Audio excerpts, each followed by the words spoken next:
मैं नंदराम पालीवाल, सहाचार्य राजनीति विज्ञान। पिछले वीडियो में अपन ने BA part second year honours के 5th पेपर में भारतीय राष्ट्रीय कांग्रेस की स्थापना से संबंधित बातों का अध्ययन किया था कि स्थापना कैसे हुई, किन किन परिस्थितियों के कारण इसका जन्म हुआ। आज हम कांग्रेस की स्थापना के आधारभूत कारण से संबंधित विवाद है उसके बारे में अध्ययन करेंगे। कांग्रेस की स्थापना में हुम और सहयोगी नेता के क्या उद्देश्य थे, इसके संबंध में राजनीतिक विज्ञान विद्वानों में दो मत है। पहले, ब्रिटिश साम्राज्य की रक्षा हेतु। इस विचारधारा के अनुसार ब्रिटिश साम्राज्य की रक्षा हेतु कांग्रेस की स्थापना की गई थी। इस विचारधारा के जो समर्थक हैं वो एक कहते हैं कि भारतीय राष्ट्रीय कांग्रेस की स्थापना भारतीय राष्ट्रीय आंदोलन के लिए नहीं बल्कि अंग्रेजों के शासनकाल की रक्षा के लिए की गई थी। इसके अनुसार कांग्रेस की स्थापना व्याप्त असंतोष के लिए एक सुरक्षा कवच या सुरक्षा नली यानी अभयदीप के रूप में की गई थी। लॉर्ड लिटन की दमनकारी नीतियों के कारण भारतीय जनता की सोचने, आर्थिक स्थिति और शिक्षित नागरिकों में असंतोष पनप रहा था और बहुत हद तक उनमें घर कर चुका था और चाह रहे थे कि भारत अंग्रेजों के विरुद्ध हम क्रांति करेंगे। ऐसे समय में हुम ने राष्ट्रीय कांग्रेस की स्थापना करके इस असंतोष को दूर करने का प्रयास किया। दूसरी तरह के जो विचारक हैं, भारतीयों के हितार्थ एक राष्ट्रीय संस्था की स्थापना की धारणा, वो ये मानते हैं कि भारतीय राष्ट्रीय कांग्रेस की स्थापना की गई थी वह भारत के हितों के लिए तथा भारत के स्वतंत्रता आंदोलन की लड़ाई लड़ने के लिए ही की गई थी। इस धारणा का प्रतिपादन किया जाता है कि कांग्रेस की स्थापना भारतवर्ष के हितार्थ एक राष्ट्रीय संस्था के रूप में की गई थी, क्योंकि राष्ट्रीय कांग्रेस की स्थापना मातृभूमि की रक्षा के लिए 17 प्रमुख भारतीयों और हुम द्वारा की गई थी।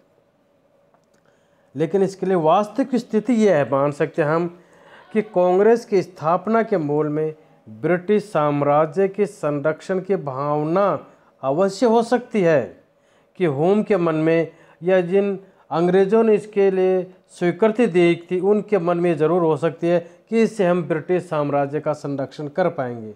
लेकिन इसके साथ साथ भारतीयों के हितों का विचार और भारतीयता की भावना भी विद्यमान थी। कांग्रेस की स्थापना इस देश को ब्रिटिश ताज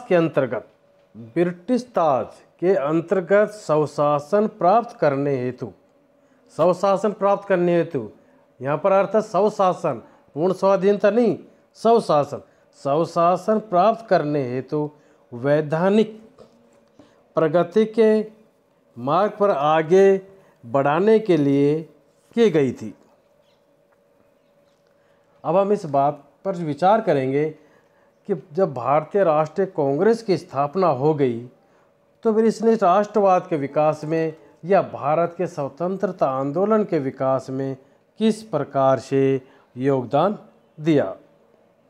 तो इसमें पहला बिंदु है राजनीतिक असंतोष को वैधानिक उपायों द्वारा व्यक्त करना।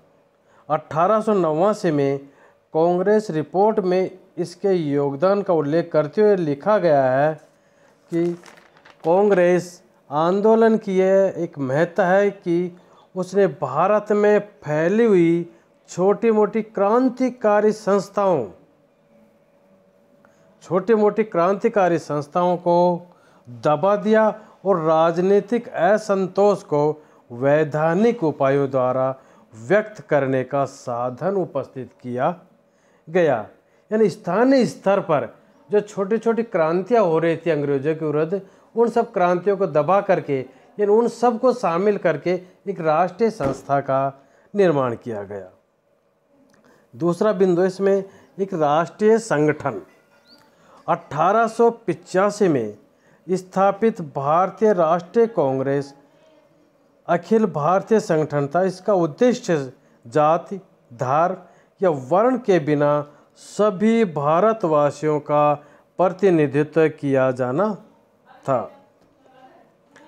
इसमें अगला बिंदु है, भारतीयों को एकता के सूत्र में बांधा तथा सामान्य राष्ट्रीयता की भावना का विकास किया। भारत में कांग्रेस के प्रारंभिक काल यानी उदारवादी काल में राष्ट्रीयता की भावना के विकसित की। कांग्रेस नेताओं ने देशवासियों को शिक्षा दी कि वे सांप्रदायिक और प्रांतीय धरातलों से ऊपर उठकर सामान्य राष्ट्रीयता की भावना अपने हृदय में विकसित करें और राष्ट्रीय आंदोलन के तैयार हों। अगला बिंदु है, भारतीयों को राजनीतिक शिक्षा। कांग्रेस की एक और अन्य देन भारतीय जनता को राजनीतिक शिक्षा प्रदान करते हुए उनमें प्रजातंत्र तथा स्वतंत्रता के आदर्शों को प्रोत्साहित किया। कांग्रेस ने सभी महत्वपूर्ण विचार विमर्श के लिए एक मंच प्रदान किया। पूरे भारतवर्ष के लोगों के लिए इन विचार विमर्श के लिए एक राष्ट्रीय स्तर पर एक मंच की स्थापना की और इस प्रकार शासन से संबंध प्रमुख प्रश्नों पर प्रबल जनमत का निर्माण किया। अगला बिंदु है, भारतीय स्वतंत्रता संग्राम का आधार तैयार करना। कांग्रेस के प्रारंभिक उदारवादी चरण में ने राष्ट्रीय आंदोलन की पृष्ठभूमि तैयार की। आगे चलकर हम पढ़ेंगे कि जो भारतीय स्वतंत्रता आंदोलन था, भारतीय राष्ट्रवाद का उदय हुआ, उसमें उदारवादी राष्ट्रवाद है, उग्रवादी राष्ट्रवाद है, फिर महात्मा गांधी का आगमन होता है। तो इसमें उदारवादी विचारकों ने भारतीय स्वतंत्रता संग्राम का आधार तैयार किया। अगला है, उग्रवादी कांग्रेस ने राष्ट्रीय आंदोलन के क्षेत्र को व्यापक बनाया।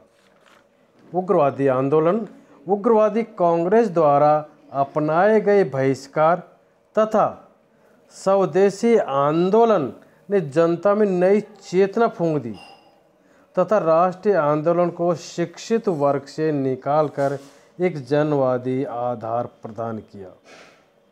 उग्रवादियों द्वारा चलाया गया बहिष्कार व स्वदेशी आंदोलन गांधी जी द्वारा चलाए गए असहयोग आंदोलन का ही बीज रूप था। उदारवादी जो आंदोलन था कांग्रेस का, वह केवल पढ़े लिखे नवियों को, पढ़े लिखे विद्वानों तक ही सीमित था कि वो एक स्थान पर एकत्रित होते और समस्याओं के बारे में विचार विमर्श करते। लेकिन उग्रवादी आंदोलन ने उस आंदोलन को जन आंदोलन बनाया और जनता में बहिष्कार, विदेशी माल का बहिष्कार करने तथा स्वदेशी माल को अपनाने की प्रेरणा दी, जिसको जो गांधी जी द्वारा चलाए गए असहयोग आंदोलन का आधार था, बीज रूप था। अगला बिंदु है, राष्ट्रीय आंदोलन को जन आंदोलन का रूप दिया। गांधी जी के नेतृत्व में कांग्रेस ने भारतीय राष्ट्रीय आंदोलन को असहयोग, सविनय तब भारत छोड़ो आंदोलन के दौरान एक जन आंदोलन का रूप प्रदान किया था। तो इस प्रकार से भारतीय स्वतंत्रता आंदोलन में कांग्रेस का योगदान था। अब जब कांग्रेस की स्थापना की गई, उस समय कांग्रेस के कुछ उद्देश्य निर्धारित किए गए थे। तो कांग्रेस के उद्देश्य क्या क्या थे, इसके बारे में अपन थोड़ा अध्ययन करते हैं। कांग्रेस के प्रथम अधिवेशन के सभापति श्री व्योमेश चंद्र बनर्जी ने कांग्रेस की गुरुता की ओर प्रतिनिधियों का ध्यान आकर्षित करते हुए इसके उद्देश्य इस प्रकार बताए थे।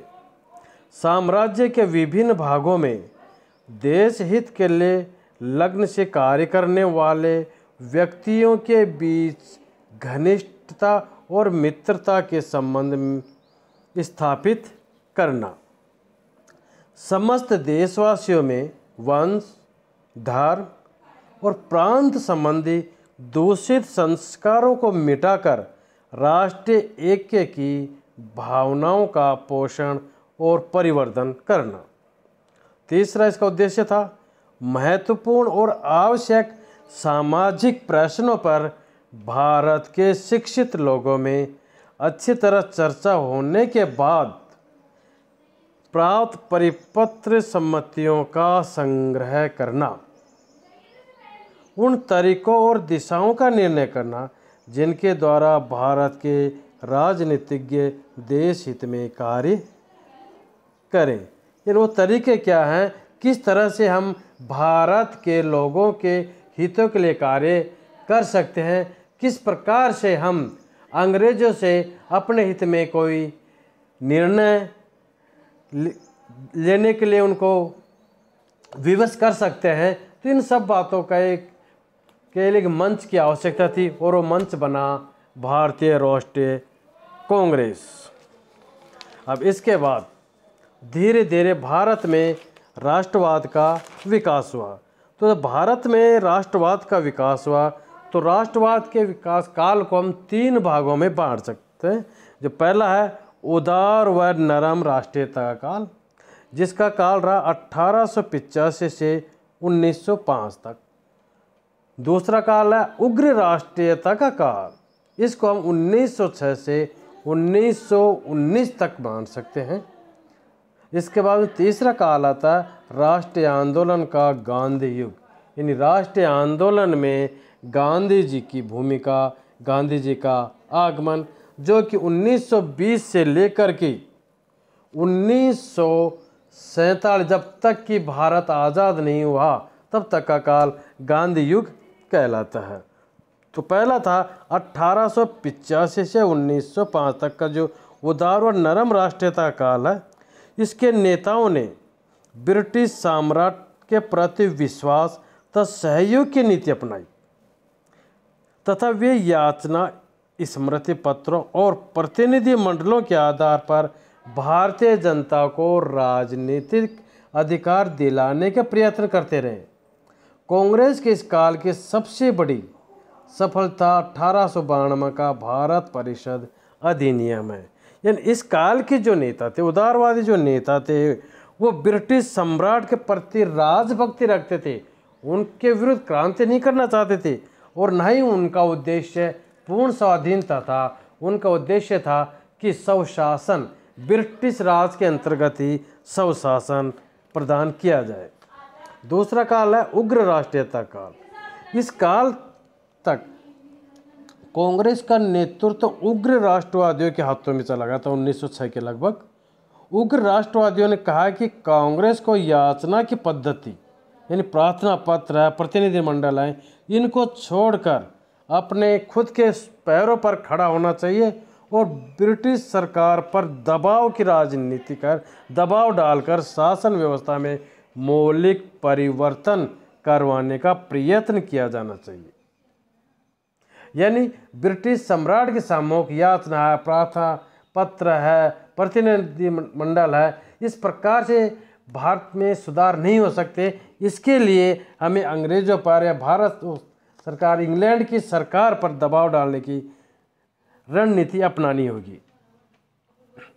सन 1907 में सूरत विच्छेद हुआ, जिसमें कांग्रेस के 2 पक्षों, नरम दल तथा गरम दल में बंट गई और इस काल के आरंभ में मुसलमानों ने मुस्लिम लीग के रूप में अपनी अलग राजनीतिक संस्था का निर्माण भी किया।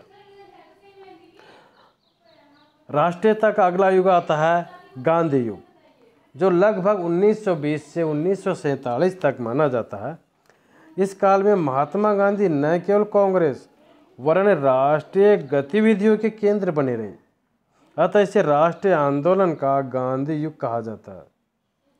इस काल के प्रारंभ में कांग्रेस दल के नरम दल के नेता पृथक हो गए और उन्होंने अपनी अलग संस्था अखिल भारतीय उदार संघ की स्थापना कर ली थी। इस काल में मिस्टर जिन्ना के नेतृत्व में मुस्लिम लीग ने 1940 में पाकिस्तान की मांग रखी और 1947 में भारतीय स्वतंत्रता के साथ साथ भारत का विभाजन भी हो गया। तो इस प्रकार से भारत में राष्ट्रवाद का युग या राष्ट्रीयता का जो काल है, स्वतंत्रता आंदोलन के दौरान उसके 3 भाग हैं। अब हम अगले वीडियो में अध्ययन करेंगे उदारवादी राष्ट्रवाद।